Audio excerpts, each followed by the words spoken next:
നമുക്കേ ഒരു Korean brightening effect കിട്ടുന്ന അതുപോലെയൊക്കെ തോന്നിക്കുന്ന ആ ഒരു ഫീലൊക്കെ കിട്ടുന്ന ഒരു ഫേസ് പാക്ക് കാണിച്ചു തരാം കേട്ടോ. നമുക്കത് നോക്കാം. സിമ്പിൾ ആണ് പ്രിപ്പയർ ചെയ്യാനായിട്ട്. കണ്ടില്ലേ നല്ല റിസൾട്ട് ആണ്. കൊറിയൻ ബ്രൈറ്റനിങ് ഷൈനൊക്കെ നമുക്ക് കാണാൻ പറ്റും ഗ്ലാസ് സ്കിൻ മാതിരിയൊക്കെ. അപ്പൊ നമുക്ക് എങ്ങനെ പ്രിപ്പയർ ചെയ്യാൻ നോക്കാം. ആദ്യം നമുക്ക് വേണ്ടത് നമ്മുടെ ഒരു ഉരുളക്കിഴങ്ങ് നന്നായിട്ട് തൊലിയൊക്കെ കളഞ്ഞ് നല്ല പേസ്റ്റ് ആക്കി അരച്ചെടുക്കുക.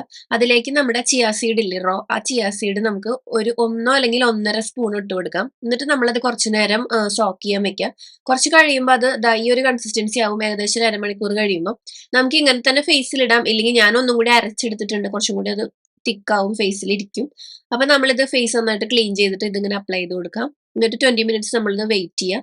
എന്നിട്ട് റിമൂവ് ചെയ്യുമ്പോൾ നമ്മുടെ ഫേസിൽ നല്ലോണം തന്നെ ബ്രൈറ്റനിങ് അതുപോലെ ആ ഗ്ലാസ് സ്കിന്നൊക്കെ തോന്നിക്കും. അതേപോലെ ഇത് നമ്മൾ യൂസ് ചെയ്യുമ്പോൾ ഇടയ്ക്കിടയ്ക്ക് യൂസ് ചെയ്യുകയാണെങ്കിൽ നമ്മുടെ ഫേസിലെ ഡാർക്ക് സ്പോട്ട് അതുപോലെ തന്നെ പിഗ്മെന്റേഷൻ ഒക്കെ കുറയ്ക്കും. അതേപോലെ ആ ഒരു ആന്റി ഏജിങ് ആയിരിക്കാനും സ്കിൻ കുറച്ചും കൂടി ടൈറ്റൻ ആവാനൊക്കെ ഹെൽപ്പ് ചെയ്യും. നമ്മുടെ ക്രിസ്മസ് സ്കിൻ കെയർ ചലഞ്ച് സീരീസിൽ ഈ ഒരു വീഡിയോ എന്തായാലും ട്രൈ ചെയ്ത് നോക്കും. ബൈ.